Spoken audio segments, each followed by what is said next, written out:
si vous avez l'ambition de mener à bien vraiment la création d'une marque, d'un vrai branding, travailler avec Incubox, c'est un vrai plus. Quelles sont les responsabilités du e-commerçant quand il est en train de travailler avec vous? Qu'est-ce qu'il doit vérifier? Qu'est-ce qu'il doit garder à l'œil? Grosso modo, notre métier, c'est quoi? C'est de faire en sorte d'avoir le meilleur produit au meilleur prix pour que le client soit satisfait et qu'il y ait une délivrabilité chez lui dans les meilleurs délais. Un de nos gros clients qui avait fait une opération Black Friday, ils ont fait 450 000 euros sur une journée. Ils sont passés de 15 000 euros de CA à 450 000 euros le lendemain. Pour ceux qui me suivent sur ma chaîne YouTube personnelle, ils savent très bien que je dois 40 000 euros, Romain.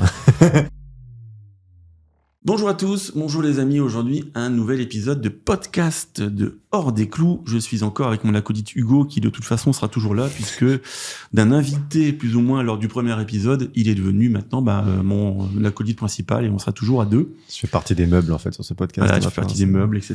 C'est vrai qu'un podcast tout seul, notamment, c'est un peu triste et c'est vrai que c'est plutôt la bonne idée dès qu'on soit à deux. Sauf quand on aura des invités, bien sûr, dans les prochains épisodes. Alors aujourd'hui, on va essayer d'être un petit peu plus centré, un peu plus focus sur des thématiques, puisque la dernière fois, l'épisode qui va d'ailleurs sortir, je crois, d'ici quelques jours, l'épisode numéro 3, je l'ai trouvé sympa cet épisode, mais c'est vrai qu'on partait un petit peu dans tous les sens, on s'écartait beaucoup du business. Tout à fait. Même si mais c'était plutôt marrant à faire.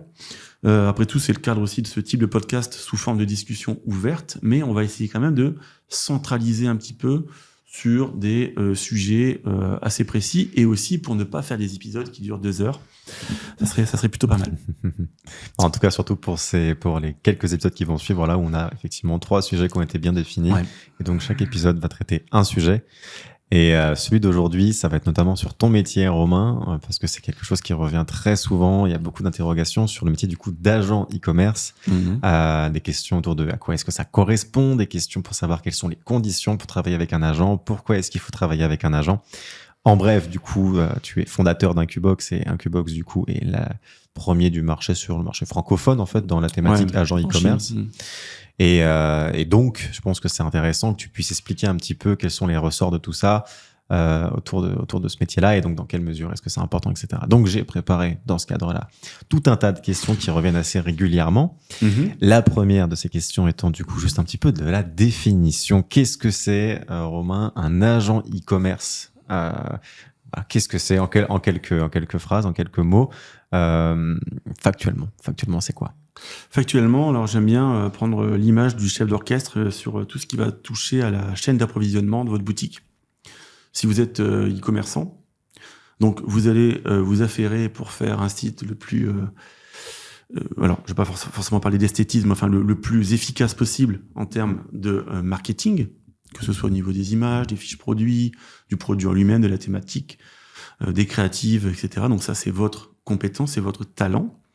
Et nous, on va s'occuper de tout ce qui se passe derrière la petite porte, tout ce qui se passe dans le back-office. Pour moi, ce que vous faites, le travail du e-commerçant, ça reste du front. Et sur le back-office, on va s'occuper de tout. C'est-à-dire, il y a grosso modo 3 étapes. Première étape, c'est le sourcing.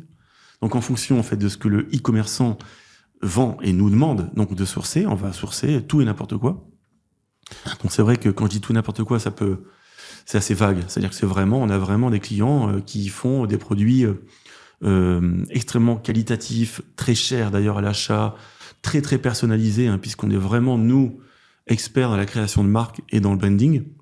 Mais on a aussi des gens, de moins en moins ceci dit, mais on a encore des gens qui viennent nous voir simplement pour des produits type dropshipping classique où il n'y a pas forcément d'amélioration, etc. Mais dans tous les cas, notre métier reste le même. Trouver avec notre équipe de sourcing, donc à Ningbo, là où se trouve notre entrepôt et nos équipes, trouver les meilleures usines, les identifier, puisque des usines en Chine qui font un même produit, il y en a plein, il peut y en avoir 10, il peut y en avoir 15. Donc on va trouver la meilleure usine avec le meilleur ratio qualité-prix, contrôler également le sérieux de l'usine. Alors il y a beaucoup de choses aussi à contrôler en termes de certification, de normes. Est-ce que c'est une usine qui travaille avec un mode éthique, si c'est des gamins qui bossent dans l'usine, bon... c'est pas faites pas ça, vous bossez pas. On essaye en fait de valider. Non, mais c'est un petit peu comme un ensemble de cases, tu vois. Ouais. On essaie de cocher. Donc on essaie toujours de cocher le maximum de cases. Et le but, c'est pas forcément de trouver l'usine qui présente la meilleure qualité du produit, c'est de trouver le meilleur ratio qualité-prix par rapport à votre audience, par rapport à votre cible, par rapport à votre prix de vente également, et par rapport à la marge que vous voulez dégager. Nous, on doit vraiment s'aligner en fait sur vous. Principalement, quand je dis vous, c'est bien sûr vous, les e-commerçants. Donc ça, c'est la première étape, le sourcing. On va faire venir donc des échantillons pour contrôler également la qualité, négocier, renégocier. Ça se passe souvent en plusieurs étapes, avoir le meilleur prix possible. Et une fois qu'on est d'accord, on vous fait un rendu de prix. Si les prix sont acceptés par vous, eh bien c'est parti. Donc on passe à la deuxième étape qui est donc l'achat. Donc on fait de l'achat pour autrui. Grosso modo, en tant que fournisseur, nous on va acheter ces produits et bien sûr on va prendre une commission au passage, ce qui est notre business model, puisqu'on se rémunère comme ça. Bien sûr. Donc c'est une commission sur le produit qui est une petite commission, hein, c'est vraiment un faible pourcentage. On parie toujours, nous, sur le volume et on parie toujours sur un travail gagnant-gagnant sur le long terme. C'est comme ça qu'on travaille. Oui. Par rapport à des agents chinois qui sont un petit peu plus avec une mentalité asiatique où l'intérêt, pour eux, c'est de faire une bonne affaire aujourd'hui. Demain, on verra bien. Nous, on travaille vraiment plutôt sur un temps long. Et une fois qu'on a donc donné donc les prix, c'est accepté, etc., on commande les produits, on va les acheter. Ces produits, on va les recevoir. Donc là, on arrive dans la deuxième étape, donc l'arrivée en entrepôt. Il va y avoir un contrôle de qualité très sérieux qui va être fait par une équipe de personnes dans une salle spécifique pour vérifier. Alors, on contrôle pas tout, on va pas déballer tous les produits, mais on a, selon le type de produit, selon le volume de produits en attente, on fait en fait ce qu'on appelle un picking, donc un pourcentage en fait de contrôle avec un rapport sérieux, les mesures sont faites, etc. Là, on vérifie que les couleurs sont ok, enfin tous les logos, ça dépend un petit peu du produit en question.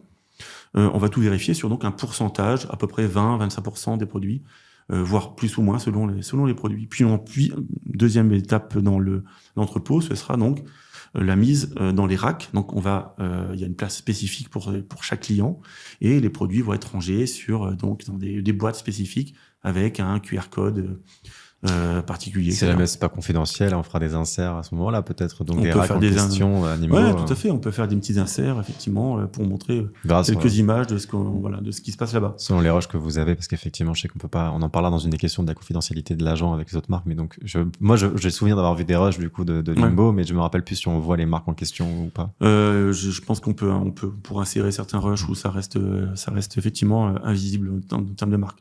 Okay. Et donc on passe donc là maintenant la troisième étape qui est donc le packing et l'envoi. Donc là c'est l'étape finale on va dire. Donc on a l'équipe de packing qui va aller chercher tous les jours puisque on a un plugin qu'on va aller appliquer sur votre boutique qui va faire remonter les commandes tous les matins. Donc tous les matins en Chine les commandes de la veille sont remontées, on envoie dans les 24 heures. Avec le décalage horaire, en général, même les commandes qui sont passées en fin de soirée en France sont traitées quasi instantanément, on va dire, en Chine le matin, puisque l'entrepôt ouvre très tôt pour vraiment pouvoir empaqueter un maximum de colis qui partent à peu près vers midi. On a 2 ramassages par jour. Ok. Donc les packing girls, c'est quasiment que des femmes, pour des raisons de douceur, de préparation, etc. C'est plus facile. Elles vont venir chercher les colis, donc par rapport aux commandes qui ont été sorties, avec un système de scan, etc., pour éviter les risques d'erreur sur justement les références, empaquetées proprement, et puis l'étiquette de transport est appliquée, et puis ça part en fait. Donc en gros, là je vais un petit peu dans le détail, mais grosso modo notre métier c'est quoi ? C'est de faire en sorte d'avoir le meilleur produit au meilleur prix pour que le client soit satisfait et qu'il y ait une délivrabilité chez lui dans les meilleurs délais. Grosso modo, voilà. Le travail s'arrête pas là, c'est-à-dire que, idéalement, il s'arrête là. Le client reçoit son colis, il est content. Mais évidemment, il y a tout un suivi à faire déjà pendant le délai de transport qu'on fait également. Et il y a toute la partie SAV, puisque malheureusement, ça arrive dans tous les cas. On a quand même affaire à des colis qui vont traverser la planète. Donc, parfois, un colis peut être perdu, un colis peut arriver cassé. Il peut y avoir aussi une erreur de référence, même si ça arrive de moins en moins avec les outils qu'on utilise aujourd'hui aussi, qui sont basés pas mal sur de l'IA, et puis justement les outils qu'on appelle le WMS, qui est un outil en fait justement en entrepôt qui permet vraiment de ne pas se mélanger les pinceaux et de ne pas faire d'erreur lors du picking, de la saisie en fait des produits dans les racks. Mais ça peut toujours arriver de temps à autre malgré tout. Donc il y a toute cette partie ensuite SAV qui est la partie annexe, on va dire, de notre métier. Donc, si on résume, vous trouvez, puis vous stockez, puis vous envoyez, et dans quelques rares cas, vous réparez si c'est nécessaire. C'est ça. Ok, exactement. Effectivement, c'est super intéressant. Donc, vous intervenez sur toute la partie donc fournisseur logistique, et en fait, vous prenez ça en charge de A à Z. Ce qui fait qu'a priori, du coup, quand on est e-commerçant, on n'a plus tellement besoin d'être préoccupé par tout ça. ou comment ça se passe? Peut-être là, ma deuxième question, c'est cette relation qu'il va y avoir avec le e-commerçant. Quelles sont les responsabilités du e-commerçant quand il est en train de travailler avec vous? Qu'est-ce qu'il doit vérifier? Qu'est-ce qu'il doit garder à l'œil? Finalement, voilà, c'est quoi les communications que vous avez avec les e-commerçants avec lesquels vous travaillez? En général, nous, notre responsabilité à nous, c'est justement de faire en sorte, comme je l'ai dit juste avant, que les colis, enfin que le produit soit cohérent avec ce que le e-commerçant vend et que il soit livré dans les temps. Voilà. Bon, ça, c'est sur les grandes lignes. En termes de responsabilité pour le e-commerçant, c'est de... Tu peux répéter la question? De faire de l'argent. La responsabilité du e-commerçant, c'est de faire du volume. C'est de faire du volume, c'est de faire du fric. Non, mais peut-être qu'il n'y en a pas. Mais enfin, justement, c'est un peu la question. C'est cette relation qu'il y a. Moi, je suis e-commerçant et ma logistique, elle est déléguée. Enfin, c'est vous qui vous occupez de mes boutiques, justement. Et ma question, c'est quels sont finalement les échanges qu'on a, les échanges indispensables. Parce que effectivement, l'idée, c'est que tu puisses gérer, enfin, Qbox puisse gérer tout le bac. Mais moi, en tant qu'e-commerçant, à tes yeux, c'est quoi que je dois vérifier? Sur quoi je dois être en surveillance et sur quoi est-ce que je dois communiquer avec vous? Et s'il n'y a pas de sujet, il n'y a pas de sujet. Peut-être que j'ai pas besoin de communiquer. Non, tout à fait. Alors, par exemple, il y a une responsabilité qui est très importante, c'est que nous, nos équipes, en termes de packing, c'est des équipes qui sont flexibles en fonction des périodes de l'année. C'est-à-dire que on a bien sûr du management, on a des équipes fixes, mais après, on a des gens qui vont et qui viennent. Alors, c'est un petit peu facile en Chine de prendre ce que j'appellerais c'est pas des intermittents ou des intérimaires, tu sais, qui viennent. Ouais. Alors, c'est des gens qui ont l'habitude, qui viennent, mais ils sont un petit peu, voilà, ils vont à droite à gauche, etc.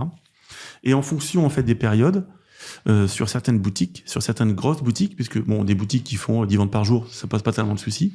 Maintenant, des boutiques qui vont faire 1000, 1500 ventes par jour. Si demain, par exemple, le e-commerçant se dit, tiens, je vais faire une grande campagne promotionnelle parce que c'est mon anniversaire, c'est l'anniversaire de l'ouverture de la boutique le 15 mai, par exemple, et il ne nous en parle pas du tout, c'est embêtant.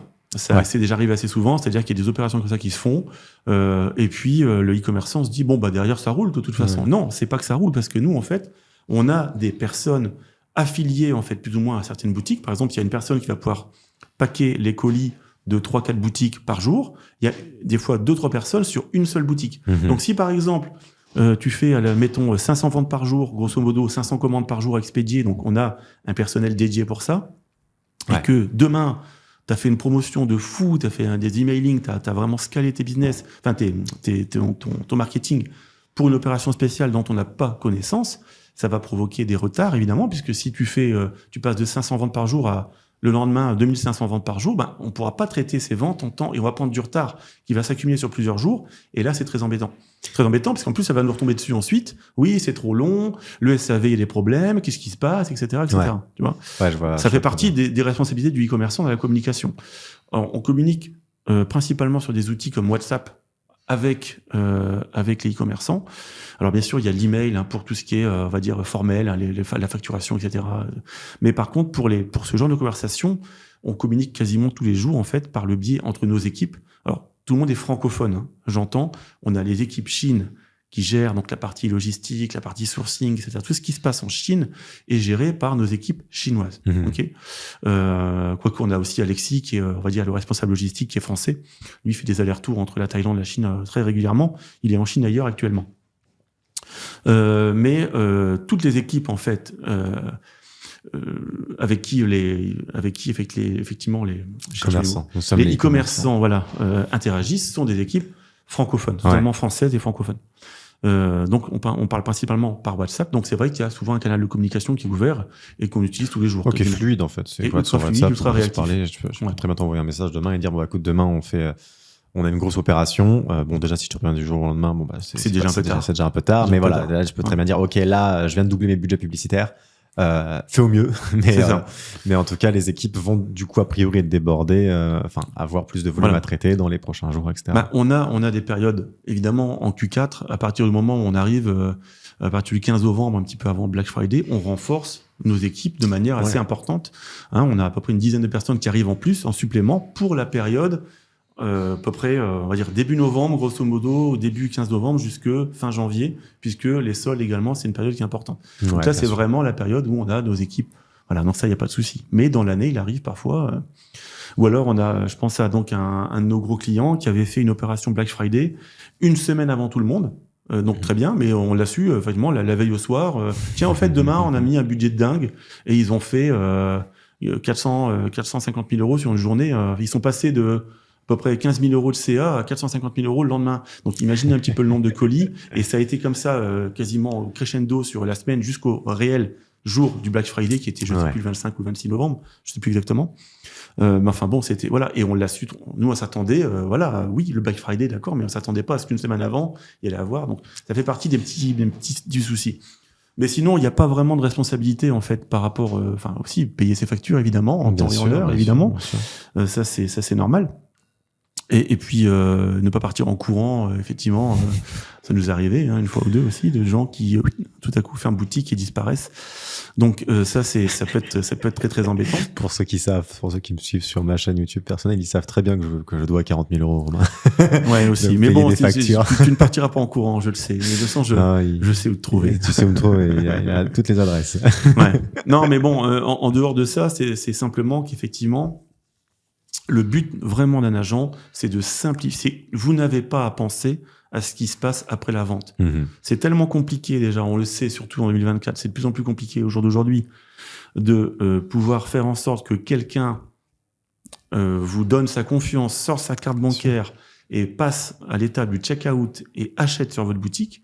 Vous avez dépensé beaucoup de temps, beaucoup d'argent pour que ça arrive. Ouais. Donc, notre responsabilité à nous, derrière, c'est de faire en sorte que ça se passe bien et que vous n'ayez rien à penser ou à vous inquiéter. Justement, à ce niveau-là, du coup, moi j'ai la réponse, bien sûr, mais est-ce que le e-commerçant doit surveiller ses stocks ou est-ce que vous les surveillez ou est-ce que c'est un peu les deux? Comment ça se passe à ce niveau-là? Alors, c'est toujours en général un peu les deux. C'est-à-dire que nous aussi, on demande aux e-commerçants là aussi, encore une fois, en fonction des opérations qu'il peut faire, des budgets publicitaires aussi qu'il va allouer sur telle ou telle période, il doit savoir prédire un petit peu quand même le volume de vente qu'il va faire.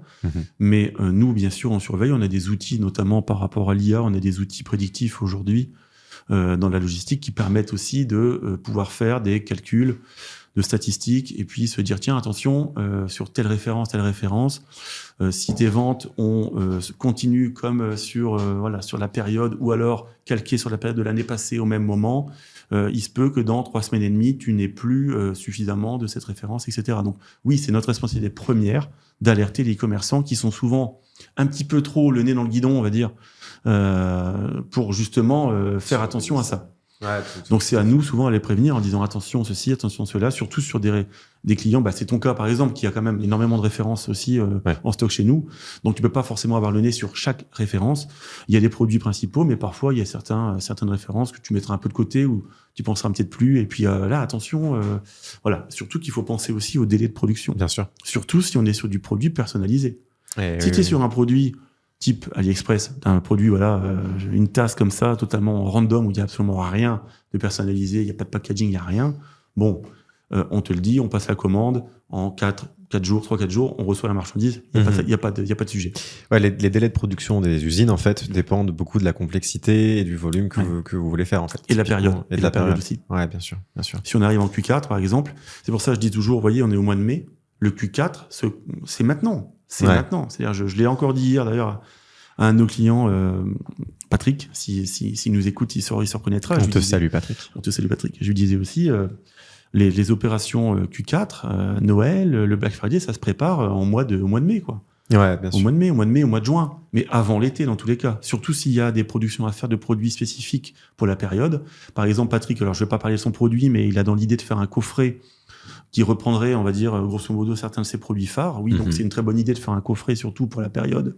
Il est sur des produits qu'on peut offrir, des produits un peu cadeaux, etc. Donc, c'est des produits qui peuvent être très intéressants pour cette période Q4. Ouais. Ce coffret, c'est maintenant. C'est-à-dire qu'il faut le designer, ce coffret. Faut le produire. Donc, on est sur une production qui va se faire à peu près en 20-30 jours, grosso modo. Ouais. Mais avant, il faut d'abord designer sur la partie graphisme, il faut faire des échantillons de packaging.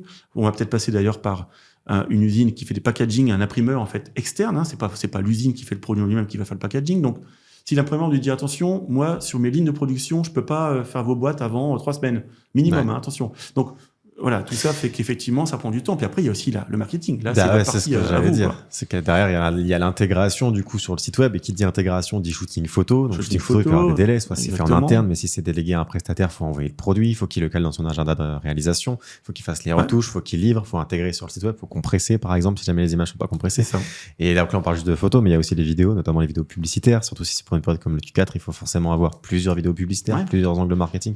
Donc effectivement, oui, c'est très vrai. En fait, le Q4 se prépare dès que le précédent est fini, j'ai presque envie de dire. En fait, il faut d'ores et déjà avoir des actions cohérentes pour le fil de l'année, et avoir en fait presque déjà le fil conducteur de comment va se passer la prochaine grosse saison du coup de Noël, pour se dire ok, de quoi on a besoin et qu'est-ce qu'il faut qu'on mette en place pour justement effectivement planifier ça bien en avance. Voilà. C'est ça votre responsabilité, parce qu'on a déjà eu des e-commerçants des fois qui viennent nous voir mi-septembre en disant bon alors voilà, j'aimerais faire ceci, cela pour le Q4, et puis bon si nous on n'arrive pas à tenir les délais par rapport aux usines, on nous le reproche un petit peu quand même, en disant j'ai pas fait un bon Q4 parce que c'était trop long, je comprends pas pourquoi c'était si long. C'est long parce qu'en plus en Q4, les usines elles-mêmes, parfois, alors il leur faut par exemple 20 jours de production, mais en plus ils vont nous dire désolé, on n'a pas de place, on peut pas commencer votre production avant le mois prochain. Donc là, c'est quasiment 2 mois de production. Ouais. Donc là, si tu fais ça mi-septembre, t'es mort. C'est pas possible. Tout à fait.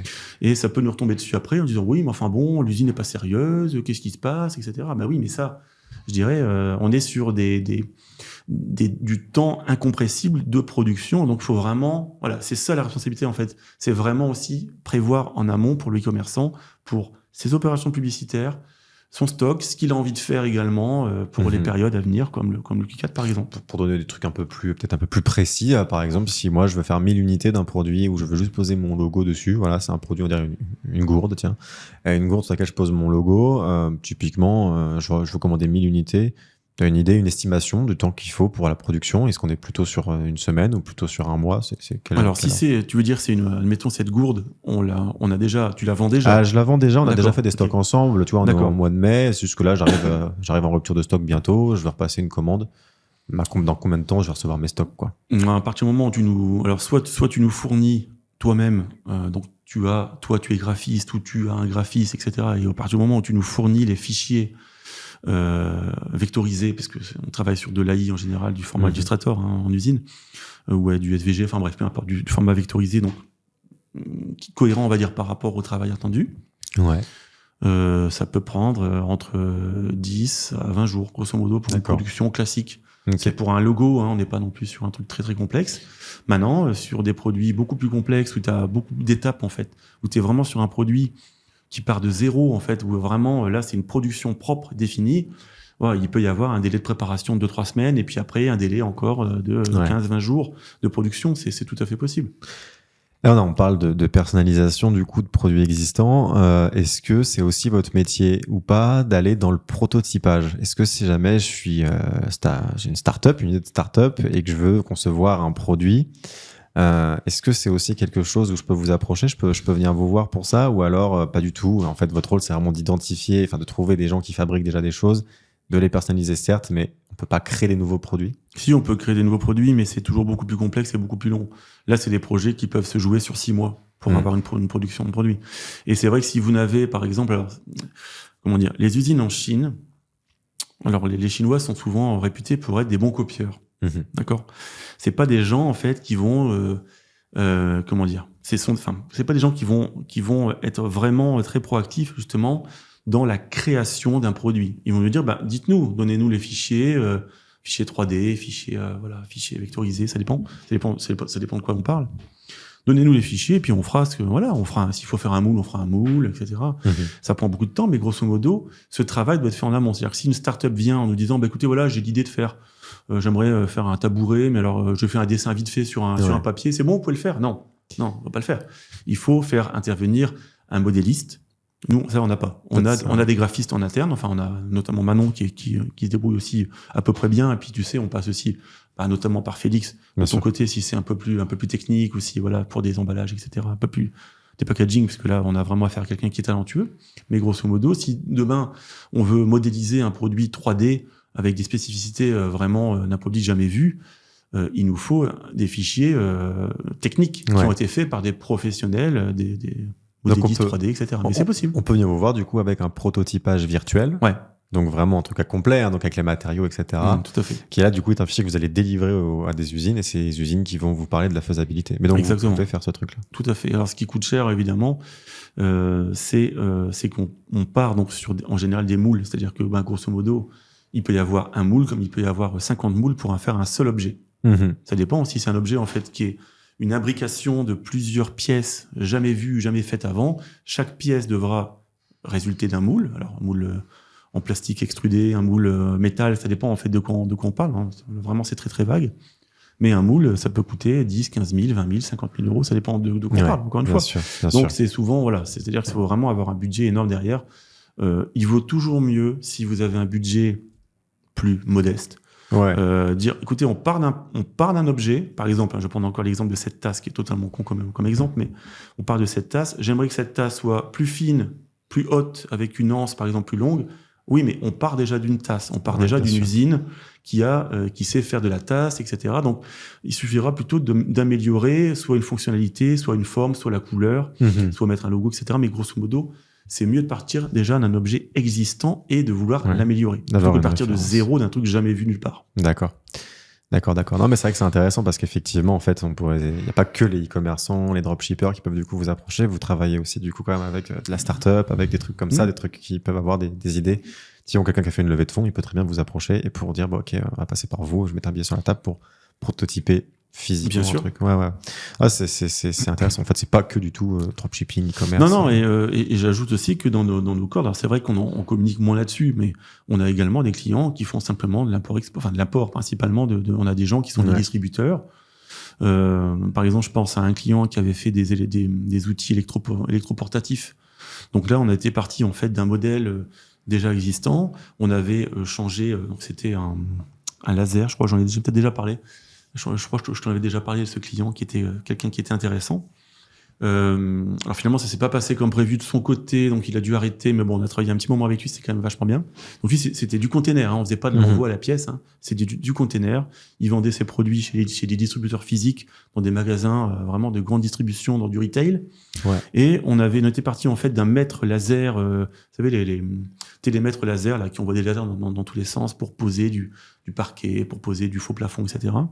Et on avait refait en fait une coque extérieure à ce produit. Donc on avait vraiment fait un moule, là pour le coup, en plastique extrudé, pour faire en fait une nouvelle coque. Et donc on avait en fait un produit qui était à l'intérieur exactement le même qu'un produit random, on va dire, qu'on pouvait trouver notamment sur AliExpress, sur Alibaba, mais on avait changé totalement la forme du produit. En fait, même si l'électronique interne était exactement la même chose, on avait amélioré les fonctionnalités. On avait par exemple fait une application sur le portable pour diriger cet appareil. Donc, tout était aux couleurs, aux logos, etc. Donc, il y a eu un gros travail de fait.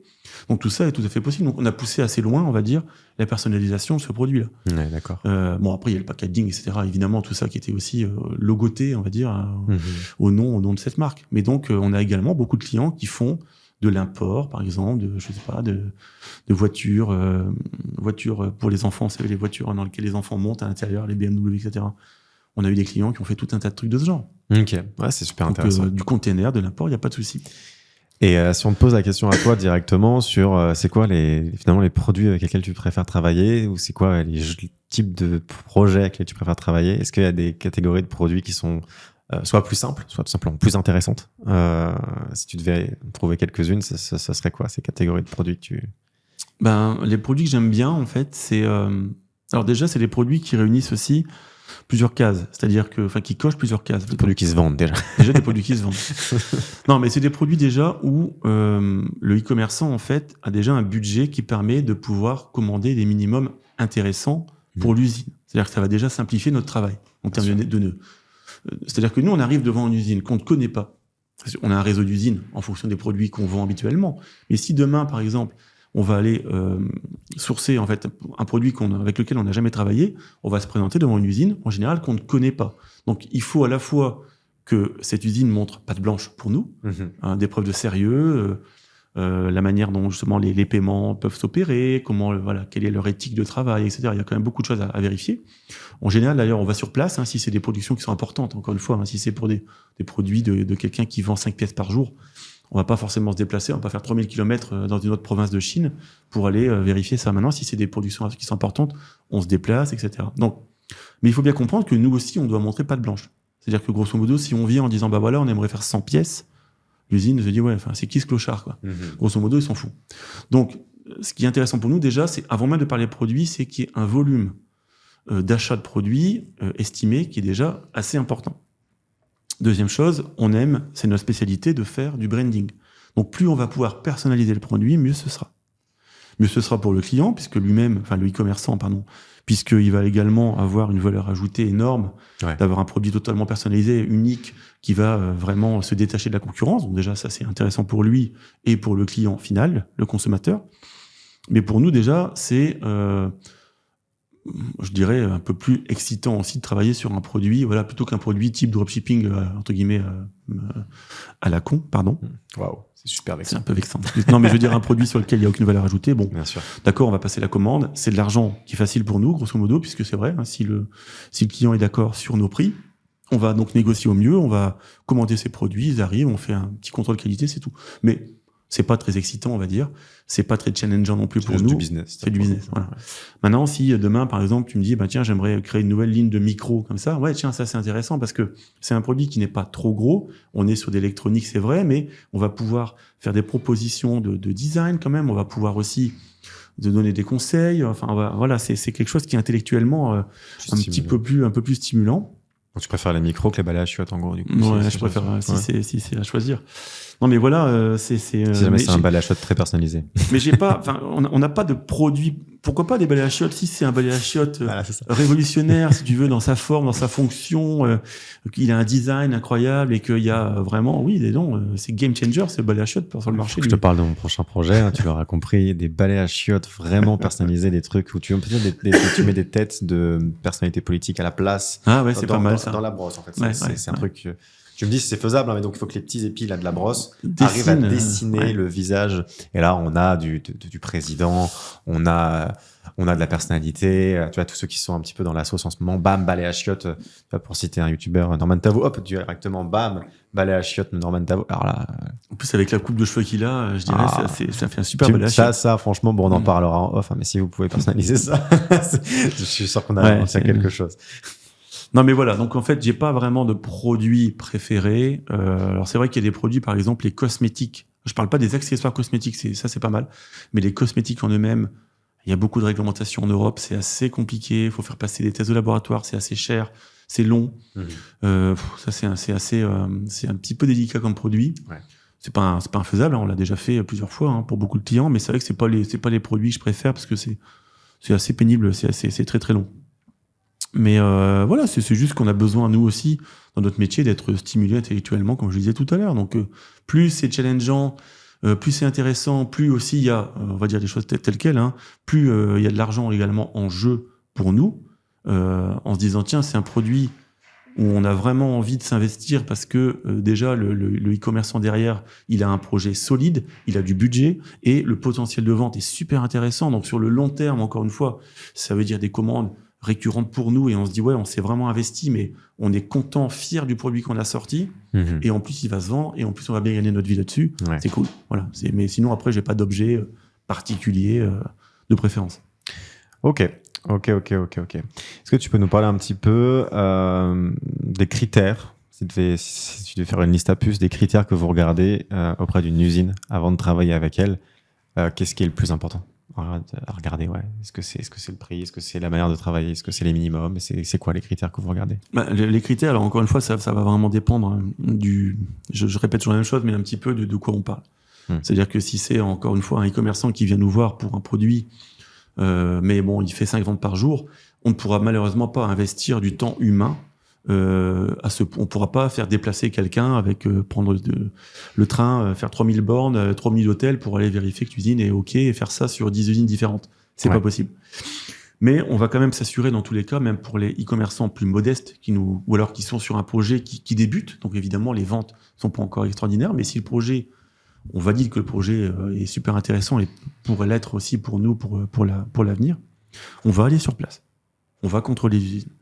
On va voir un petit peu à quoi ça ressemble. Je vous assure qu'il y a des fois des usines, ça fait peur. Vraiment, ça fait peur. Et il y a d'autres usines, c'est extrêmement carré, très propre. Donc déjà, c'est la propreté aussi de l'usine. Quand je dis la propreté, c'est je m'en fous qu'il passe un coup de balai, je veux dire, toutes les 2 heures, c'est pas ça l'important, mais par rapport au produit, si par exemple on fait du produit textile, si l'usine est cracra, tu peux avoir tout simplement des pièces qui sont foutues. Ouais, on peut avoir des pièces à l'arrivée qui sont foutues au contrôle de qualité, des pièces qui sont rejetées, parce que donc ça, bon après, on va s'arranger avec l'usine, mais il faut que l'usine soit flexible aussi, justement, sur le remplacement des pièces, etc. Donc, on doit vraiment vérifier en amont que l'usine respecte en fait certains critères, on va dire, basiques. Ouais. C'est-à-dire, voilà, des équipes aussi des employés, des ouvriers qui soient spécialisés dans ce qu'ils font, pas des gens qui changent non plus du jour au lendemain de tâches et qui arrivent là, qui repartent, etc. Parce que ça veut dire aussi des gens qui vont faire un travail un peu plus aléatoire, on va dire, dans la tâche qu'ils ont à faire. Et le produit fini va évidemment être impacté négativement. Ouais. Et puis après, on doit vérifier aussi la bonne relation avec l'usine. Ça, c'est important, surtout une usine qu'on connaît pas. C'est-à-dire, comment ça va se passer pour les paiements ? Est-ce qu'on peut déjà, d'entrée de jeu, en fonction des volumes actuels ou des volumes à venir, est-ce qu'on peut déjà négocier des paiements multiples, par exemple ? Parce que, imaginons que tu nous commandes pour 150 000 euros de marchandises en une seule facture. On va souvent te proposer, dans ces cas-là, sur des montants très importants également, des paiements fractionnés. Ouais. Mais ces paiements fractionnés, on peut les proposer uniquement si l'usine accepte également des paiements fractionnés. En général, voilà, je l'accepte, mais en Chine, c'est pas, on fait pas ça non plus sur 6 mois. Hein, c'est pas comme ça que ça marche. Souvent, c'est 2-3 paiements, grosso modo. Il y a un dépôt d'entrée de jeu, etc. Donc, il y a beaucoup de choses à voir au niveau des paiements. Deuxième chose, c'est voir aussi la réactivité de l'usine. Justement, est-ce qu'elle est il y a des usines également en Chine. Vous savez, les Chinois vont prendre tout ce qu'ils peuvent prendre comme business. Seulement, parfois, la taille de l'usine n'est pas cohérente, on va dire, avec son activité. Ce qui fait que là, en termes de réactivité, par rapport à ce que je parlais tout à l'heure, ce que je disais tout à l'heure, si on doit faire une production et que l'usine nous dit, oh là là, mon Dieu, non, on peut pas faire ça dans 2 mois, c'est pas possible non plus. Ouais, bien sûr. Donc, il faut une usine qui soit avec une capacité de production qui soit cohérente avec nos besoins à nous et les besoins du e-commerçant. Et puis de savoir aussi, alors si jamais ces volumes augmentent de manière assez importante, est-ce que l'usine va suivre, tout simplement, tu vois. Ouais. Bon, après, il y a les certifications, les normes selon les produits. Encore une fois, si on est sur des produits, par exemple, produits textiles, produits prêt-à-porter dont je parlais tout à l'heure, l'utilisation de la matière première, par exemple, tu vois, si c'est du coton, etc. Est-ce qu'on est sur de la norme Ecotex ? Enfin, il y a beaucoup de choses à vérifier également pour être en conformité avec ce que le e-commerçant va annoncer sur sa boutique, parce que je refais une petite parenthèse, mais dans la responsabilité aussi du e-commerçant, c'est de ne pas raconter non plus n'importe quoi dans son discours commercial. Il faut que ce soit cohérent avec le produit qu'il vend. Alors, on peut faire de l'habillage, on peut mettre un petit coup de vernis, ok, mais nous aussi, on ne peut pas être responsable, en fait, de problèmes, par exemple avec la DGCCRF qui pourrait arriver parce que le e-commerçant a annoncé des choses qui n'existent pas dans la réalité du produit. Nous, quelque part, désolé, nous, on t'a dit les choses comme elles sont, on s'engage à te vendre un produit qui respecte tel critère, telle norme, telle certification, ne t'amuse pas, toi, e-commerçant, à aller dire des choses qui ne sont pas vraies ou qui vont bien plus loin, etc., que la réalité des choses. Voilà, je referme la parenthèse. Donc, c'est un petit peu ce qu'on va s'assurer avec l'usine. On va voir un petit peu ce qu'on va faire attention avec l'usine, mais grosso modo, en général, c'est la première production qui est très importante. C'est là où en fait on va valider. On aura déjà validé les prix, tout ça avant évidemment, les échantillons évidemment, parce que mais entre un échantillon qui peut être soigné et une production, parfois il y a une marge. Bien sûr. Donc si encore une fois les enjeux sont importants, on envoie notre responsable de contrôle qualité, le QC, quoi. On l'envoie sur place, tout simplement. Donc là, on lui paye l'hôtel, on lui paye le train, on lui paye l'avion, ça dépend où se trouve l'usine en question. Et il reste sur place et il suit la production en temps réel. Pour être certain qu'à l'arrivée, il n'y a pas de mauvaise surprise. Ok, ouais, je comprends. On fait pas ça pour tout le monde, on fait ça pour des grosses productions. Ouais, où il y a du... Voilà. D'autres que si je viens vous voir pour 200 unités de mon balai à Chiottes, là... On fera pas ça pour 200 unités. Il y aura un contrôle qualité qui sera très bien fait à l'arrivée à l'entrepôt, mais on pourra pas, pendant la production, on n'a pas suffisamment de personnel pour s'assurer de faire ça. Ou alors si, on peut très bien, si par exemple tu insistes, je veux absolument quelqu'un sur place, très bien. Malheureusement, on va devoir te facturer. Bien sûr. C'est possible. On l'a déjà fait d'ailleurs pour des gens qui insistaient pour ça. Ouais. Mais on pourra pas absorber en fait dans notre marge, entre guillemets, notre commission, pourra pas absorber tous ces frais annexes. Je comprends bien. Au niveau des usines, justement, il y a il y a des préjugés, on va dire, sur la Chine, ou même des inquiétudes, etc. au niveau de la production. Il y a eu des scandales aussi sur des chaînes de production en Chine, des grandes marques qui se sont retrouvées déjà dans des problématiques. Parce que, soi-disant, ils n'étaient pas non plus au courant, du coup, du fait que leurs usines en Chine, en fait, travaillaient avec les Ouïghours, ou trucs comme ça. Vous, de votre côté, justement, est-ce que vous avez déjà été confronté à des usines où vous voyez des techniques de production ou des manières de produire qui sont pas du tout correctes, pas du tout aux normes? Donc, on pense aussi aux enfants, hein. Souvent, quand on pense à la Chine, il y a en tout cas cette idée-là.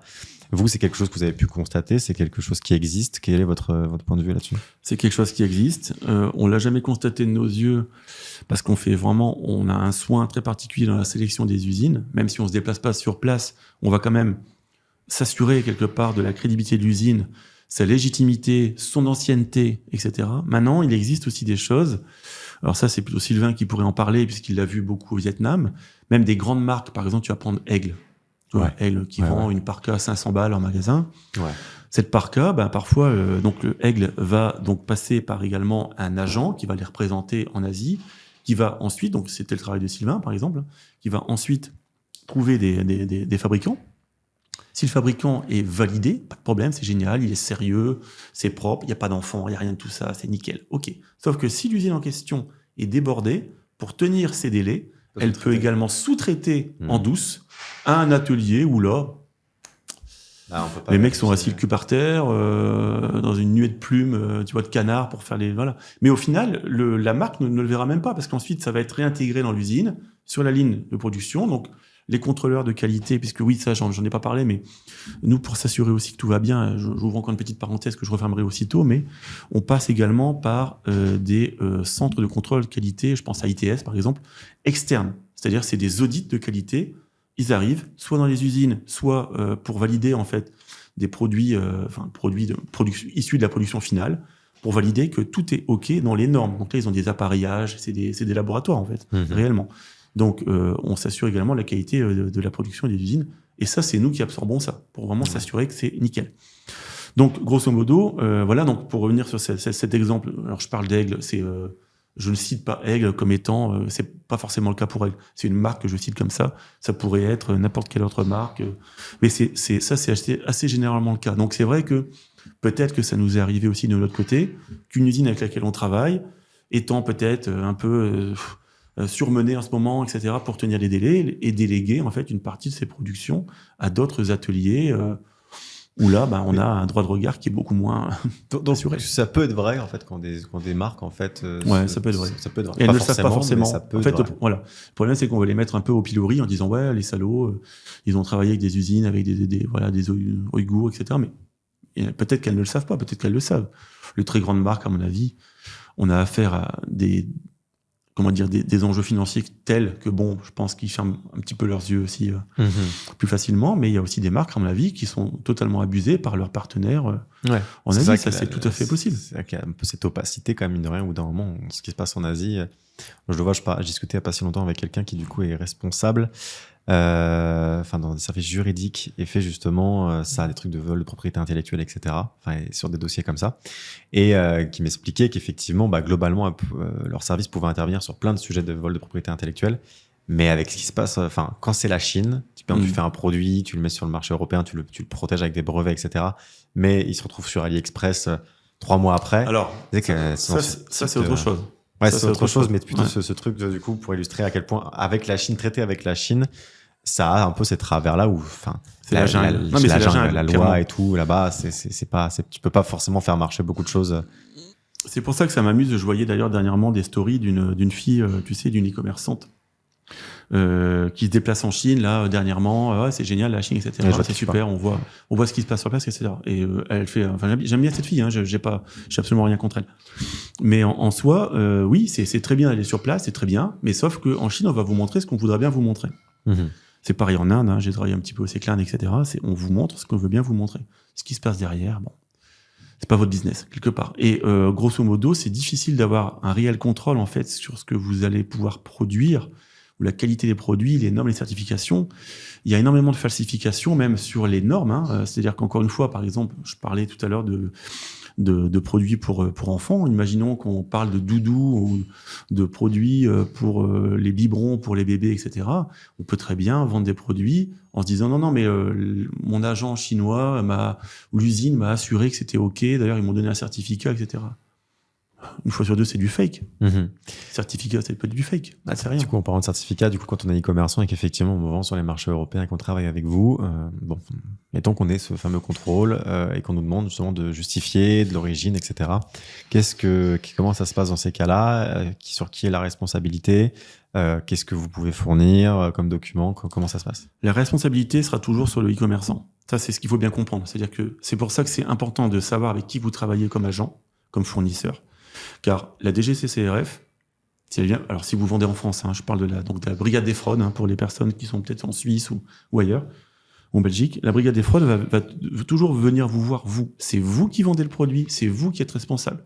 S'il y a une amende à payer, s'il y a la prison à faire, si on part dans les extrêmes, je veux dire un gamin qui s'étouffe avec une tétine. Vous produisez donc des armes, de ce que je viens de comprendre. Non, mais tu rigoles, mais c'est vrai qu'il y a parfois, il arrive, c'est rare, mais un accident domestique, par exemple, d'un enfant qui va avaler un petit bout de jouet qui s'est détaché parce que voilà, le produit en fait était pas aux normes et vous pensiez l'avoir vendu un produit qui était aux normes, c'était pas le cas. Ça peut arriver. C'est extrêmement rare. Là, je dramatise un peu, mais si ça arrive, c'est dramatique. Si ça arrive, c'est dramatique. Ça peut très mal tourner pour vous. Ça peut très très mal. Alors déjà, vous avez une responsabilité personnelle sur le plan éthique de dire merde. Peut-être que un gamin a eu un problème de santé ou voire même décédé à cause d'un produit que j'ai vendu. Donc déjà, malgré tout, sur le plan moral, c'est pas. C'est déjà un très mauvais moment. C'est déjà un mauvais moment. Puis en plus, vous allez avoir des très très gros problèmes derrière. Très gros problèmes. Donc grosso modo, faut vraiment savoir avec qui vous travaillez. Nous, par exemple, ça c'est vraiment le travail de Sylvain, alors des équipes en Chine également, bien sûr, mais Sylvain, qui a travaillé pendant plus de 15 ans, justement, dans le prêt-à-porter haut de gamme, pour des très grandes marques, des marques haut de gamme également. Donc, il a vraiment cette expertise, cette analyse au niveau des certifications. On peut pas le tromper sur une certification qui a été bidonnée sur Photoshop. C'est pas possible. On fait d'ailleurs des doubles certifications, triple certifications.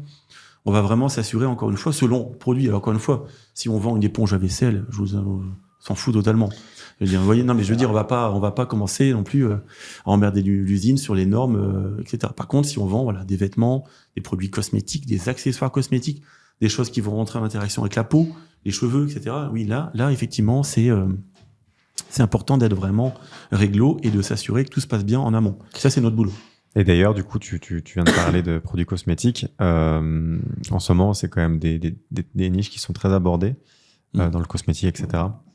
Pas plus tard que la semaine dernière, j'avais justement un call de prospection, on va dire, avec quelqu'un qui veut lancer du cosmétique. Comment est-ce que vous vous positionnez par rapport à ça? Est-ce que du coup, le fait de se fournir en Chine, est-ce que ça pose des problèmes ou pas? Est-ce qu'il faut considérer certaines choses? Pour des produits comme ça, pour des produits c'est plutôt en termes d'image en réalité, puisque on a une image des produits chinois qui est toujours des produits de mauvaise qualité, ce qui est totalement faux d'ailleurs, qui est infondé, puisque les Chinois en fait, en parfait petits capitalistes, bien qu'ils sont sous un régime communiste, prennent tout ce qu'il y a à prendre. C'est-à-dire que grosso modo, ils sont capables de produire le pire comme le meilleur. Là, t'as ton iPhone. T'es mécontent de ton iPhone? T'es pas mécontent de ton iPhone? Très heureux de mon iPhone. Voilà, je suis pas mécontent de mon Mac. Pourtant, c'est produit en Chine. Tout dépend encore une fois de l'usine, de la qualité également du produit exigé, aussi. Ça dépend de tellement de critères, mais la Chine est capable du pire comme du meilleur. Et c'est idem pour les cosmétiques. Et autres produits sensibles, alimentaires. Est-ce que vous travaillez avec des produits pas on ne fait pas du tout parce que là, c'est plutôt en termes de normes douanières à l'arrivée. Là aussi, c'est extrêmement complexe. Là, c'est même pas un produit qu'on met sur la peau, c'est un produit qu'on ingère. Bien sûr. Donc, alors, il y a des produits, par exemple, où les normes, les certifications sont vraiment carrées depuis très longtemps. C'est tout ce qui touche, par exemple, aux produits qui viennent de Chine naturellement. Du thé, par exemple. D'accord. On va prendre du thé. Bon, il y a du thé chinois, c'est connu, c'est reconnu. Donc, les usines qui produisent du thé, en général, quoique, il y a encore après des dessous de table. Il peut y avoir des falsifications de documents. C'est toujours pareil. Ça existe même à très haut niveau. Ouais. Mais dans la plupart du cas, c'est assez carré. Donc, on sait que ces produits viennent de Chine parce que c'est des produits chinois, donc évidemment, il y aura un petit peu moins de soucis, mais il y a quand même des réglementations douanières qui sont très, très importantes. Donc, nous, on se frotte pas à ça parce que c'est trop chiant, quoi. Je comprends parfaitement. Excuse-moi, parce que j'ai pas fini de parler de quelque chose tout à l'heure. Ah, dis-moi. Non, mais par rapport au ce que tu disais, ce qui était très important, c'est-à-dire que parfois tu bosses avec une usine en Chine, et comme par hasard, le même produit, le produit que tu as développé, par exemple, personnalisé, donc avec vraiment, voilà, il est unique. Hop, tu le retrouveras sur Alibaba 2 mois plus tard. Tu dis d'une autre usine. Tu dis qu'est-ce que c'est, comment ça se fait. Ouais. Là également, là c'est à nous, quand tu travailles avec un agent sérieux, c'est à nous assurer justement de totalement verrouiller et de négocier avec l'usine, de mettre ça par contrat, par écrit. Un contrat Chine-Chine. Parce que si tu fais un contrat France-Chine, honnêtement, mais un contrat entre la société, donc notre société, on va dire, qui est également basée en Chine, un contrat Chine-Chine, là, c'est efficace. Et ça rigole pas. Honnêtement. Je comprends. Mais donc il faut s'assurer de ça également. Donc c'est des choses que les e-commerçants ne voient pas. Derrière, bon, ils s'en préoccupent pas tant qu'ils n'ont pas le problème sous les yeux de leurs produits copiés sur Alibaba.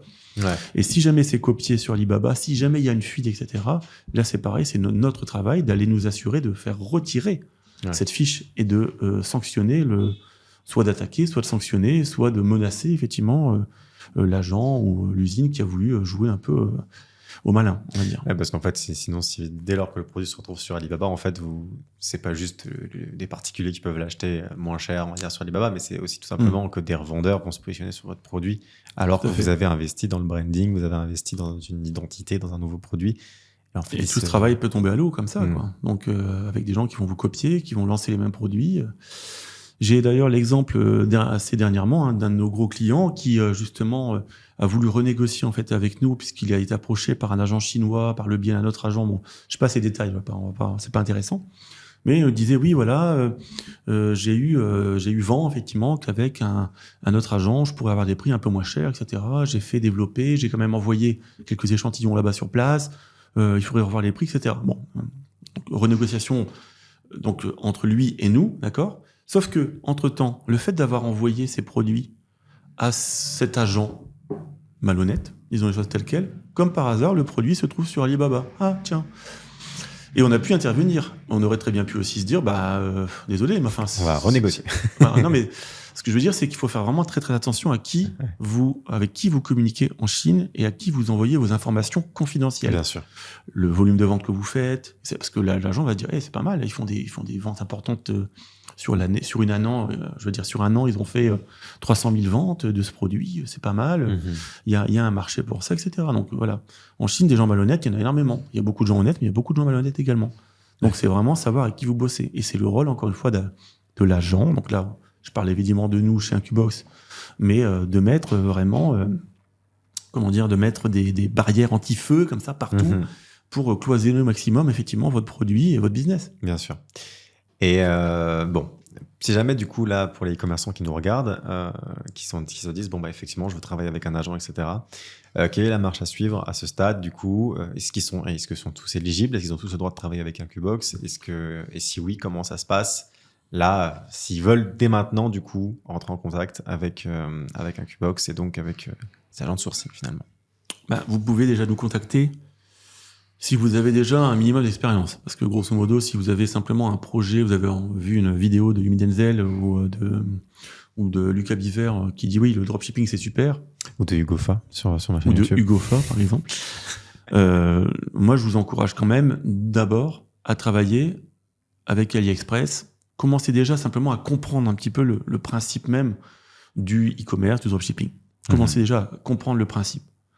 Mais rapidement, si vous faites un travail sérieux, si vous avez commencé à faire quelques ventes, allez, même une dizaine de ventes par jour, là, vous pouvez commencer à rentrer en contact avec un agent, donc avec nous par exemple, ou d'autres, mais vous pouvez commencer à rentrer en contact avec un agent. Il faut bien vous dire que le travail d'un agent, c'est très long. C'est-à-dire que faire un sourcing comme ça en 2 heures, ça n'existe pas. Oui, on peut le faire, on contacte la première usine du coin, mais honnêtement, il n'y a aucune vérification, rien. Enfin, ce sera vraiment un travail de sourcing propre, c'est 3, 4 jours, une semaine minimum pour contacter tout le monde. Voilà, valider un petit peu ce qu'on disait tout à l'heure sur le sérieux des usines, déjà prévoir un peu le futur, comment ça va se passer avec elles, l'entente qu'on va avoir, les paiements, la renégociation des prix possibles, sur quelle quantité, etc., etc. On anticipe déjà en général pour être certain effectivement qu'on n'aura pas de mauvaise surprise ensuite. Ensuite, on fait revenir des échantillons. Il y a beaucoup d'agents chinois, ils s'en tapent totalement. Ils font pas revenir d'échantillons, on verra bien. Donc ça peut prendre une petite semaine pour faire un sourcing carré. Donc si vous faites à partir de une dizaine de ventes par jour, vous pouvez nous contacter.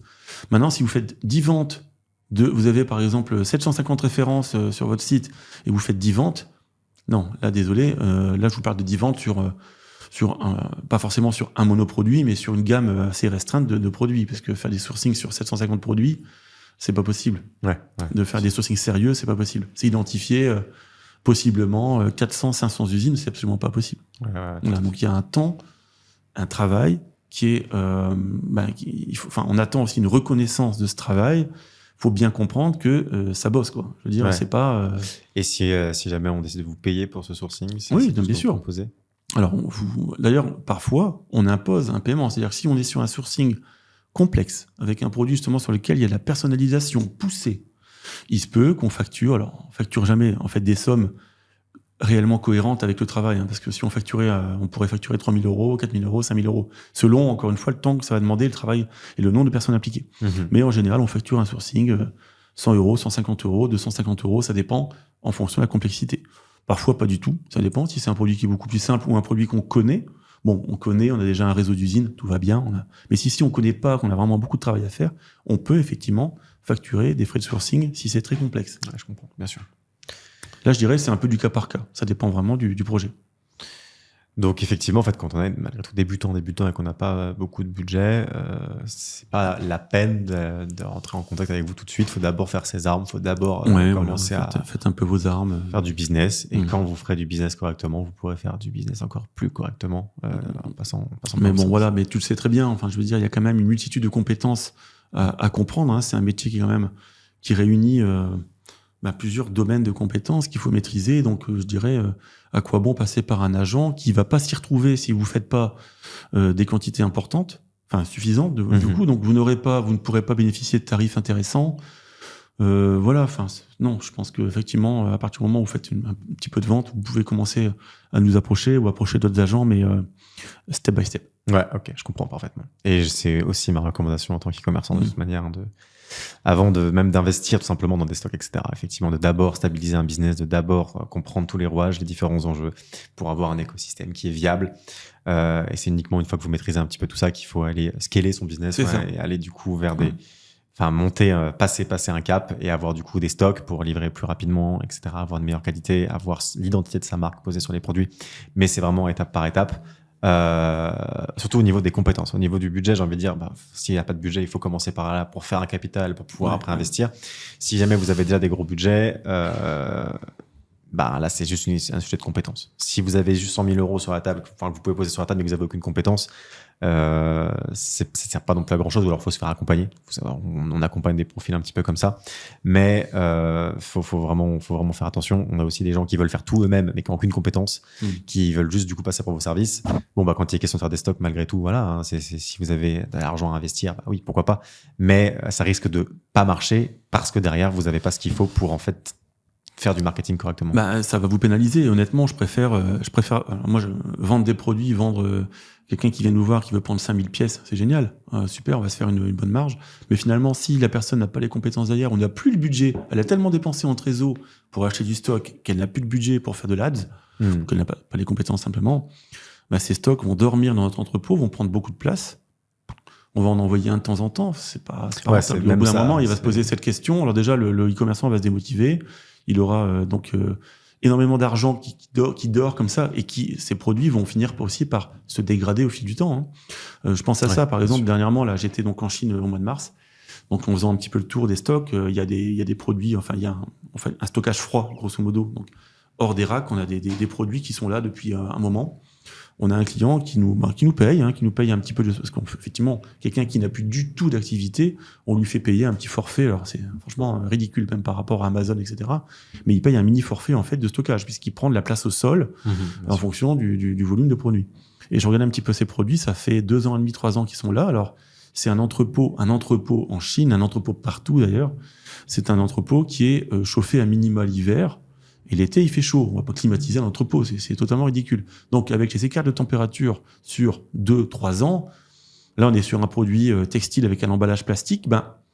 Tu vois qu'il commence à prendre un petit coup dans la gueule quand même, quoi. Ça s'abîme un petit peu. Donc, c'est encore vendable, mais j'ai donc d'ailleurs rappelé le client en disant, il faut vraiment trouver une solution pour ces stocks Parce que déjà, ça nous prend de la place, mais si tu payes un stockage au bout d'un moment, bon, qu'est-ce que t'en fais, quoi? Tu le récupères, qu'est-ce qu'on en fait? Et voilà, et ça peut s'abîmer. Donc, c'est pas le but. Je préfère effectivement que quelqu'un achète des stocks cohérents avec ce qu'il vend, ce qu'il pense pouvoir vendre, et qui mette sa trésor plutôt dans le marketing pour vendre ses produits, quitte à repasser des commandes plus fréquentes. C'est pas un souci. En fait, c'est le mieux pour vous, c'est de travailler du coup avec des clients qui ont des business en bonne santé. En fait, c'est un peu ça le truc.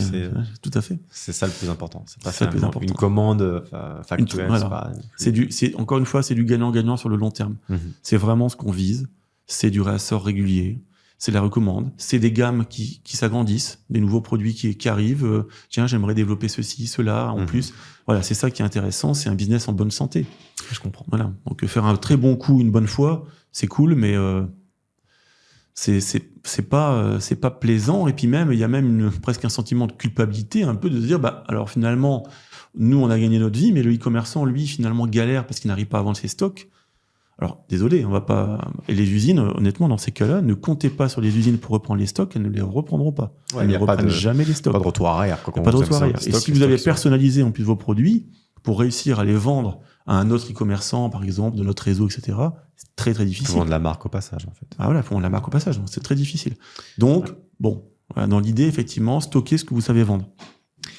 Et est-ce qu'on peut parler un peu des délais de livraison, typiquement du coup, parce que c'est quand même un grand sujet pour les e-commerçants de savoir combien de temps vont recevoir, combien de temps ça va prendre pour que le colis arrive à un client en France ou en Europe en tout cas.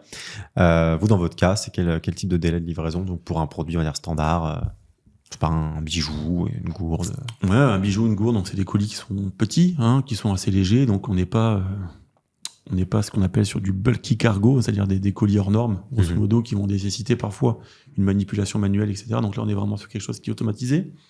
Alors, comme je l'ai dit tout à l'heure, nous, on a vraiment à cœur d'envoyer les colis. C'est vraiment ça qui fait toute la différence. C'est la réactivité à l'envoi. Ouais. Les commandes sont pas, tu vois, aujourd'hui, on est vendredi. Bon, c'est un petit peu particulier parce que il y a pas d'envoi, en fait, le samedi, dimanche. Il y a pas de transporteur. On peut les faire passer dans des cas très particuliers pendant le Q4, par exemple, mais ça coûte plus cher, etc. Ouais. Mais il n'y a pas de transport. Par contre, l'entrepôt de travail, le samedi, ils emballent les commandes du vendredi pour que ce soit parte directement le lundi matin. Mais admettons, si on était jeudi, par exemple, toutes les commandes du jeudi sont envoyées dès le vendredi matin, heure Chine. Donc il y a deux ramassages, à midi et à peu près à 17h. Donc les gens, il y a des transporteurs qui viennent avec leur camion, ils embarquent tout et hop, voilà. En général, il faut compter 6-7 jours. 6-7 jours. Pour une livraison France, par exemple, d'un produit classique. Si on pense, alors par exemple, il y a des produits spécifiques, tu sais, par exemple des produits liquides ou des crèmes. Donc là, pour des problèmes de loi en fait liés à la sécurité aérienne en Chine, ça ne peut pas partir depuis ce qu'on appelle le mainland, c'est-à-dire le continent chinois. Faut partir, ça part de Hong Kong, ça part de Taïwan, même si par rapport à Taïwan avec les problèmes en ce moment, donc la Chine et Taïwan, c'est un petit peu plus complexe, donc ça part plus souvent de Hong Kong. Donc il y a un temps, tu rajoutes à peu près 2 jours au transport, puisqu'il faut faire du routier depuis notre entrepôt jusqu'à Hong Kong. Voilà. Il y a un deuxième hub là-bas sur place. Donc, tu rajoutes à peu près 2 jours de délai, mais grosso modo, en moyenne, c'est 6-7 jours pour un envoi France. Okay. Donc, des délais corrects, normaux. Oui, c'est bien. C'est des bons délais. Ça permet effectivement, parce que c'est important d'avoir effectivement une satisfaction client, forcément. C'est aussi pour ça qu'on peut passer par un agent pour avoir une expérience qui est vraiment complète. Un colis avec le branding de la marque, etc., flyer, carte de remerciement, en bref, avoir vraiment quelque chose une expérience qui fidélise, et donc les délais de livraison, c'est forcément aussi important, pour avoir du coup cette expérience qui vient fidéliser du client. Écoute, on a presque fait le tour, on a répondu à beaucoup de questions. Voilà, c'est très général, on va dire. Après, on pourrait effectivement faire des podcasts quasiment que sur un épisode de podcast que sur des problèmes, des points beaucoup plus précis. Mais là, c'est un peu un balayage, on va dire, de notre travail. On a vu les points les plus importants. Tu parlais, il y a une question quand même qui revient et tout au niveau de la technologie que vous utilisez. T'as pas mal évoqué. J'en ai parlé tout à l'heure. Après, il y a des choses aussi qui restent confidentielles sur notre manière de manager, mais grosso modo, on utilise de plus en plus l'IA. Ceux qui m'ont posé la question, tu sais, c'était juste agent dropshipping, il m'a contacté. C'est pas du tout de l'espionnage industriel, je pense pas. Je pense pas non plus. Non, mais effectivement, par exemple, juste sur les IA, vous avez donc mis en place quand même des systèmes avec les IA qui sont apparus. Alors, c'est plutôt les systèmes qu'on utilisait déjà aujourd'hui qui eux-mêmes se sont actualisés en fait et utilisent aujourd'hui de l'IA, notamment sur ce que je te disais, sur la prévisibilité en fait, notamment sur les ruptures à venir, etc. Donc il y a, voilà, c'est assez pratique. c'est pour l'instant ce qu'on a mis en place, et puis notre système WMS qu'on a mis en place l'année passée, qui est très efficace également justement sur le picking lors de la saisie des commandes, pour aller chercher les bons produits au bon endroit, être certain qu'on a la bonne référence, la bonne couleur, etc. Il y a vraiment un risque d'erreur qui a été diminué par 10, quoi, on va dire. Et il y a très très très peu d'erreurs, et c'est beaucoup plus rapide aussi, ce qui permet de pouvoir envoyer les colis très très vite le matin. D'accord. Est-ce que tu peux nous expliquer un petit peu, et je pense qu'on finira là-dessus, mais nous expliquer un petit peu, toi, ton rôle au sein d'Incubox dans toute cette chaîne logistique, sourcing, etc. Toi, Romain Dessay, qu'est-ce que tu joues là-dedans? Qu'est-ce que tu incarnes? Qu'est-ce que tu fais? Déjà, effectivement, comme tu l'as dit tout à l'heure, j'ai cofondé, on va dire, puisque c'était effectivement mon idée de base, puisque là-bas j'étais un e-commerçant également, voilà, j'ai fait ça pendant pas mal d'années. Et c'est aux alentours des années 2017-2018, je me suis dit, tiens, mais finalement, il y a une grosse demande. C'est vrai qu'avant, on travaillait finalement assez peu avec des agents, ou alors c'était un peu plus réservé, c'était un petit peu, voilà, on se partageait pas les adresses, on connaissait moins bien, etc. Et grosso modo, j'ai bien senti qu'il commençait à y avoir vraiment en fait une vraie demande pour travailler des agents, mais que les gens se confrontaient toujours au même problème de la langue.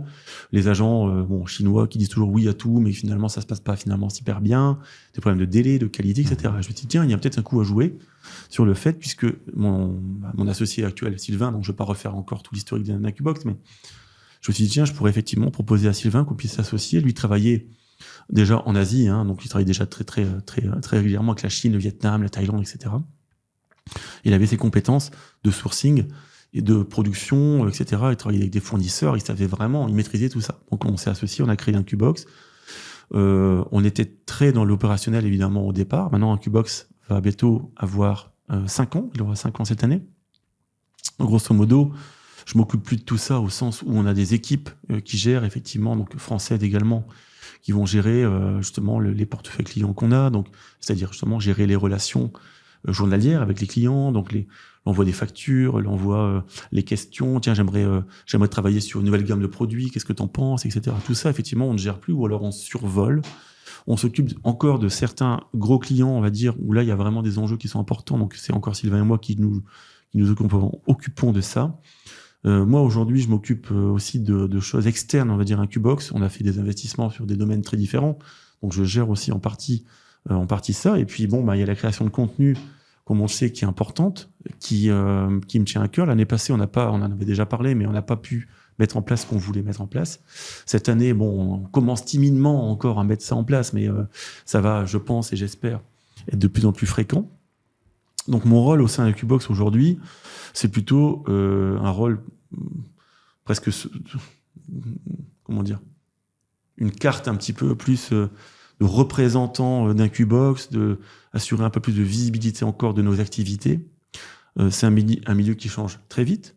Il y a beaucoup d'acteurs aussi qui vont, qui viennent, qui arrivent, qui disparaissent. Il y a beaucoup de formateurs aujourd'hui, formateurs e-commerce, qui poussent aussi leurs propres agents, parce que évidemment, ils ont de l'affiliation, et ce qui est bonne guerre, qui poussent également leurs propres agents. Donc aujourd'hui, mon rôle sera plus dans la communication pour mettre en avant justement ce qu'on propose de différenciant, la valeur ajoutée qu'on peut apporter par rapport justement à des agents chinois lambda avec qui encore beaucoup de e-commerçants travaillent. Et parfois ça se passe très bien, parce que je connais des agents qui sont très sérieux également, mais on propose quelque chose qui est très différent. Et je pense qu'aujourd'hui, si vous avez l'ambition de mener à bien vraiment la création d'une marque, d'un vrai branding, travailler avec Incubox, c'est un vrai plus par rapport à d'autres agents. Donc voilà. Pour en témoigner, même si mon objectivité sera mise en question. Ouais, voilà, tout à fait, ton objectivité est mise en question. Mais c'est vrai qu'à la base, on s'est connus, comme tu sais, on l'a déjà dit plusieurs fois, mais on s'est connus tout simplement parce que tu étais un agent, exactement, un concurrent. Tu étais un client d'Incubox. Ouais.